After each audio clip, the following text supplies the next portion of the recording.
let opdateres blot gennem et enkelt login. Den kan tilføjes til borgernes private Gmail-konto, så de altid har den lige ved hånden. Den kan ses på computere, smartphone og tablets, og på infoskærmene rundt omkring på værestederne.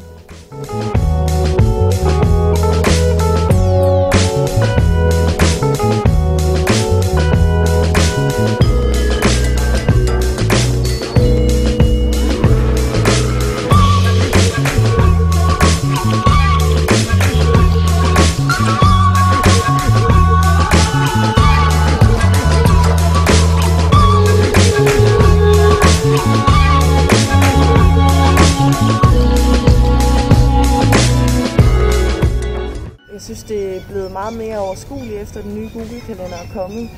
Alle informationerne er samlet på samme sted, og altså, man har meget mere overblik over, hvilke sportsaktiviteter der er. Og, altså, jeg er begyndt at gå til mange flere sportsaktiviteter, end jeg gjorde før. Jeg synes også, at Google-kalenderen den er rigtig god, fordi at man kan have den med overalt, fordi den er tilgængelig på smartphone og tablet for eksempel. Så det gør det meget nemmere at kunne holde øje med, hvad der er af forskellige for eksempel idrætsaktiviteter. Så det var en rigtig god idé med den Google-kalender her. Det gør, at vi har mere styr på det.